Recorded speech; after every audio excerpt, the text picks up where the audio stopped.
আসসালামু আলাইকুম, আমি তামান্না শারমিন আছি নিউজ এক্সপ্রেস ট্রেন্ডিং বাজে। আজকের বিষয় জীবনের বিনিময়ে শান্তি, বাংলাদেশি শান্তিরক্ষীদের আত্মত্যাগ ও বৈশ্বিক দায়িত্ব।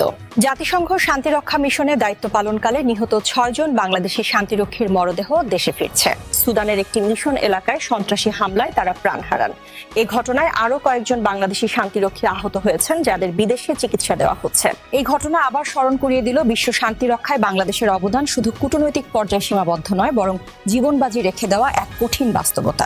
বাংলাদেশ দীর্ঘদিন ধরে জাতিসংঘ শান্তি রক্ষা কার্যক্রমে অন্যতম প্রধান অংশীদার হিসেবে ভূমিকা রেখে চলেছে।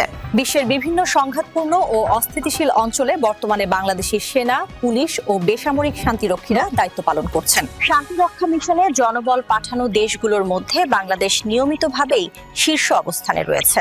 এই অবস্থানের পেছনে রয়েছে ধারাবাহিক পেশাদারিত্ব, শৃঙ্খলা এবং আন্তর্জাতিক আস্থা। তবে এই ভূমিকার মূল্যও দিতে হচ্ছে রক্ত দিয়ে।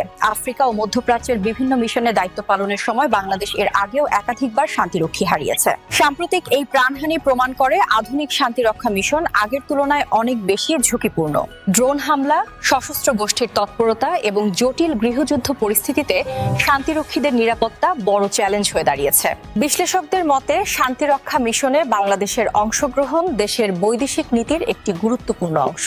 একই সঙ্গে প্রতিটি প্রাণহানি আন্তর্জাতিক সম্প্রদায়ের নিরাপত্তা ব্যবস্থার সীমাবদ্ধতাও সামনে আনে। নিহত শান্তিরক্ষীদের মরদেহ দেশে পৌঁছানোর পর রাষ্ট্রীয় মর্যাদায় জানাজা ও দাফন সম্পন্ন করা হবে। পরিবারগুলোর অপূরণীয় এই ক্ষতি বাংলাদেশের শান্তিরক্ষার ইতিহাসে গভীর বেদনার ছাপ রেখে যাবে। আজ এ পর্যন্তই। আবারও আসছি নতুন কোনো বিষয় নিয়ে। সে পর্যন্ত ভালো থাকুন সবাই।